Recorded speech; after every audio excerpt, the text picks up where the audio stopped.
W tym odcinku dowiesz się dużo o migracji, co to jest, ile kosztuje i wiele, wiele więcej.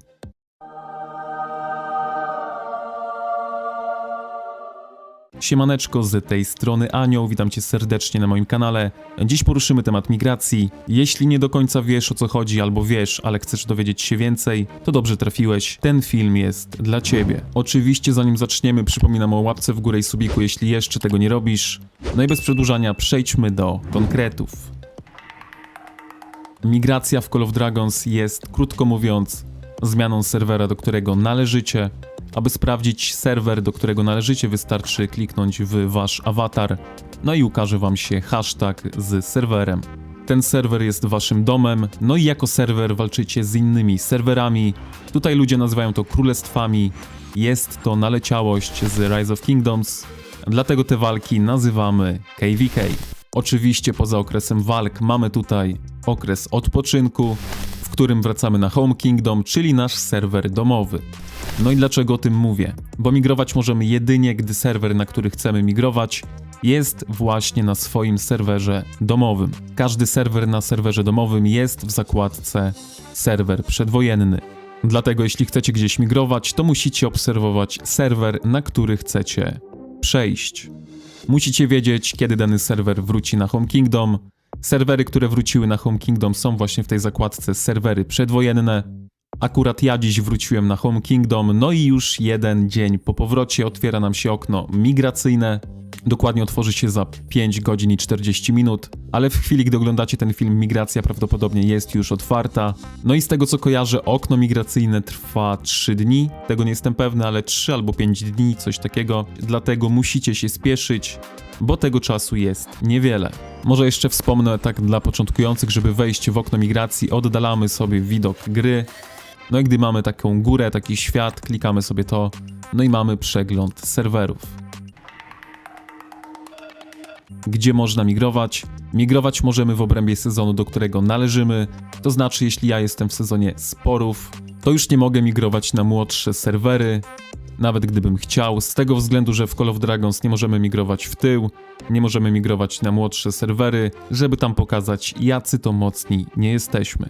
Możemy za to migrować w przód, to znaczy jeśli jestem w sezonie pierwszym, to mogę sobie migrować do sezonu sporów, ale z reguły nie polecam tego robić. Po pierwsze, stracicie możliwość grania na waszym poziomie, mnóstwo nagród, mnóstwo eventów dopasowanych pod mniejszą moc. Naprawdę powiedziałbym, że nie warto. No a po drugie, król może nie chcieć takiej migracji i was po prostu nie zaakceptuje, bo na polu walki z nierozwiniętym kontem za dużo nie zrobicie. W tej grze migracja nie jest darmowa, do migracji potrzebujemy zezwoleń na migrację. W dużym skrócie liczba zezwoleń, której będziemy potrzebować, zależy od naszej mocy. Tutaj w tej tabelce po prawej stronie macie właśnie ilość mocy oraz ilość potrzebnych zezwoleń na migrację. Na przykład mając 20 milionów mocy będziemy potrzebowali 3 zezwoleń, mając mocy 80 milionów będziemy potrzebowali 40 zezwoleń, mając 82 miliony mocy prawdopodobnie będziemy potrzebowali 41 zezwoleń, no a mając 100 milionów mocy w górę będziemy potrzebowali nomen omen 60 zezwoleń. W waszej głowie może narodzić się teraz myśl, jak te zezwolenia zdobyć. Aby zdobyć te zezwolenia, mamy na to 2 sposoby. Pierwszy sposób to tutaj raz na tydzień do naszego sklepu przymierza dochodzi jedno zezwolenie, które możemy wykupić albo za punkty członkowskie, albo za gemy. Jedno zezwolenie to koszt 300 000 punktów członkowskich lub 1000 gemów. Kolejne pytanie, co bardziej się opłaca? Moim zdaniem lepiej wydać na te zezwolenia punkty członkowskie, no bo za gemy możemy kupić mnóstwo innych rzeczy, czy to w jakichś sklepach goblinów, czy gdziekolwiek, zakręcić na kole. Ale jeśli byłaby taka sytuacja, że tych punktów członkowskich nie macie, a uzbieraliście tutaj już 5 na 5 zezwoleń, no to w takim wypadku kupiłbym te zezwolenia nawet za gemy. No bo umówmy się, nie jest to łatwo dostępna rzecz, no i nie jest to tania rzecz. A propos taniości, to drugim sposobem na zezwolenie na migrację są oczywiście pakiety. Mamy tutaj w pakietach właśnie chwalebną wyprawę, w której mamy na przykład w pierwszym pakiecie jedno zezwolenie na migrację.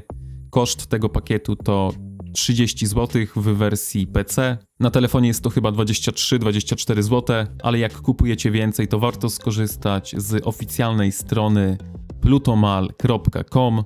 Wybieracie sobie grę, która Was interesuje. Tutaj sobie wybieracie smoczy kupon, który Was interesuje. No i za te smocze kupony kupujecie sobie właśnie pakiety w grze. Żeby kupić pierwszy pakiet, w którym mamy jedno zezwolenie na migrację, potrzebowalibyśmy, jeśli się nie mylę, bo jak wiecie ja nie kupuję, potrzebowalibyśmy tutaj tego smoczego kuponu 4. No ale dlaczego warto kupić smocze kupony, a nie warto kupić bezpośrednio w grze? Z tego względu, że kupując smocze kupony zyskujemy w grze dodatkowy gratis 10% tego, co wydamy. Więc przy większych albo częstszych zakupach na pewno możecie sobie coś tutaj odłożyć. No a uznałem, że to właśnie ten smoczy kupon 4 to ten pierwszy pakiet, z tego względu, że w tej tabelce mamy również ceny tych pakietów. No i tutaj właśnie mamy, że $5 to jest ten pierwszy pakiet z jednym ticketem. Potem jak wykupimy ten pierwszy pakiet, to oczywiście będą w tym miejscu kolejne pakiety, które dają więcej, no i kosztują więcej. No i tak średnio wychodzi na początku, że jeden ticket to jest $5. No i tutaj możecie sobie policzyć, ile pakietów byście musieli wykupić, żeby migrować. Konto, które ma powyżej 100 milionów i zaczynałoby od zera, no to musiałoby wydać $385. Dlatego przypominam jeszcze raz, kupujcie sobie te zezwolenia na migrację na bieżąco. Wielu z Was może się zastanawiać, czym jest migracja specjalna, no i na co ma wpływ. W bardzo dużym skrócie to migracja specjalna działa tak jak zwykła migracja, z tą różnicą, że taki imigrant nie zajmuje miejsca w migracji sezonowej. Na przykład gdyby tutaj migrowały jeszcze 34 osoby, no i 35 osoba chciałaby się tutaj dostać, to jedyną opcją dla takiej osoby jest właśnie migracja specjalna. Wtedy taka osoba, która używa migracji specjalnej, nie zajmuje tutaj tego miejsca, ale oczywiście taka osoba, która migrowała specjalnie, zalicza się normalnie do mocy ogólnej serwera. Reszta działa zupełnie tak jak w przypadku zwykłej migracji. Taka osoba musi mieć wymaganą ilość zezwoleń i tak dalej. Także migracja specjalna nie jest tańsza, ale oczywiście mamy tutaj sposoby na tańszą migrację. No i taki koszt migracji możemy również obniżyć na dwa sposoby. Pierwszym sposobem na obniżenie kosztów naszej migracji jest dostanie od Wysokiego Króla kuponów regeneracji. Klikając tutaj na ikonkę i możecie sobie przeczytać, co taki kupon regeneracji robi. My jednak w tym filmie tutaj zajmujemy się tylko migracją. Jeśli ktoś jest ciekawy, to może sobie przeczytać. A propos migracji mamy tutaj punkt 5. Gracz w trybie regeneracji, który zechce się przenieść do innej krainy, potrzebuje mniej zezwoleń na migrację. No i po otrzymaniu takiego kuponu macie obniżony koszt wymaganych zezwoleń na migrację o 20%. Na przykład gdybyście potrzebowali 50 zezwoleń na migrację, wtedy z takim biletem potrzebowalibyście już tylko 40. Drugi sposób na tańszą migrację to migrowanie na serwer, na którym nie ma jeszcze króla. Tutaj mamy zieloną strzałkę, więc możemy migrować. Nie mamy tutaj Wielkiego Króla. No i koszt takiej migracji kosztowałby mnie tutaj 20 zezwoleń. Natomiast jeśli taki serwer ma już króla, no to koszt tej migracji wynosi normalnie, nie jest obniżony. No i tutaj jak możecie sobie obliczyć 25 minus 20% to również będzie 20, więc przy migracji na serwer bez króla również ten koszt jest obniżony o 20%. Więc łącznie możemy sobie zmniejszyć koszt migracji nawet o 40%. Sprawdźmy jeszcze, czy faktycznie potrzebuję tutaj 25 biletów. 25 biletów to jest 60-70 milionów mocy. Na moją moc wynosi tutaj 67 niemalże milionów. Myślę, że to jest dobry moment, żeby właśnie wam przypomnieć, że gra bierze pod uwagę naszą największą historyczną moc od początku. To, że mamy pełne szpitale, to nam nie zmniejszy w ogóle kosztów, które będziemy musieli ponieść. Zezwoleń na migrację musicie mieć tyle, ile wynosi wasza moc, gdybyście mieli uleczone wszystkie wasze jednostki. Rzeczy, które jeszcze mogą was interesować, możecie oczywiście sobie sprawdzić tutaj w zasadach. Ja jeszcze wspomnę o dwóch ważnych punktach, które moim zdaniem są bardzo ważne. Pierwszy punkt, który tutaj jest punktem 4. Po dokonaniu migracji zasoby przekraczające zdolność ochrony magazynu zostaną rozłożone. Stracicie wszystkie surowce, które są bez ochrony, dlatego pamiętajcie, aby nie otwierać paczek z surowcami, gdy nie musicie tego robić. No i druga rzecz, która jest bardzo ważna. Migrować możecie co 60 dni, Dlatego jeśli zamierzacie gdzieś migrować, upewnijcie się, że dany serwer nie jest w trakcie jakiegoś rozłamu, no i że nagle 80% osób ten serwer opuści, no i wy zostaniecie po pierwsze bez zezwoleń na migrację, no i po drugie będziecie mieli cooldown na migrację, przez co będziecie na martwym serwerze. No a raczej tego nikt nie chce. Tutaj macie opis tych strzałeczek, jeśli ktoś się z nimi jeszcze nie zapoznał. W tym momencie mamy tutaj opis tych kwadracików. Te kwadraciki z boku, ich kolor mówi nam o tym, czy serwer jest pusty, czy jest tam dużo graczy. Im kwadracik bardziej czerwony, tym graczy na tym serwerze jest więcej. No i na czerwony kwadracik możecie migrować jedynie za pomocą specjalnej migracji. Ja tutaj właśnie migrowałem farmą. Pierwszy znak zapytania na górze mówi nam o tym, ile czasu ten serwer tutaj już stoi. Nasz serwer, gdy migrowałem tutaj farmą, miał na liczniku 656 dni. Sprawdźmy sobie, ile nasz serwer ma w dniu dzisiejszym. W dniu dzisiejszym będzie to 740 dni. No i ja na liczniku logowań pod rząd mam również 740 dni.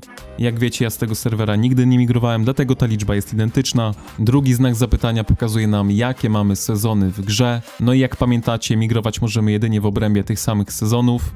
Ewentualnie możemy migrować do przodu, ale nigdy wstecz. Trzeci znak zapytania mówi nam o tym, czy możemy na dany serwer migrować. Mamy tutaj na zielono, że migracja jest dozwolona. Nasze miasto spełnia wszystkie wymogi, jakie musi. Jest to konto farma, dlatego miało mniej niż 15 milionów mocy, ale za to musi mieć przynajmniej 16 poziom miasta. Spełniamy wszystkie warunki, więc zobaczmy, jak wygląda migracja. Tutaj mamy przykład, gdzie nie możemy migrować. No i zobaczmy, jak wygląda udana migracja. Tutaj musimy spełnić wszystkie punkty, które warto przeczytać. Potem pokaże nam się coś takiego. Wpisujemy słowo, które jest tutaj wyświetlone. No i po wpisaniu i zatwierdzeniu pokaże nam się kolejny komunikat, czy jesteśmy pewni tego, co chcemy zrobić. No i migrujemy. Gra włącza nam się od początku, no i jesteśmy już na serwerze, na którym chcieliśmy być. Także widzicie, sama migracja jest dosyć prosta. Jedyny problem, jaki możecie mieć ewentualnie, to właśnie z liczbą wymaganych zezwoleń na migrację. Mam nadzieję, że film okazał się pomocny, wiecie co robić, trzymajcie się, elo!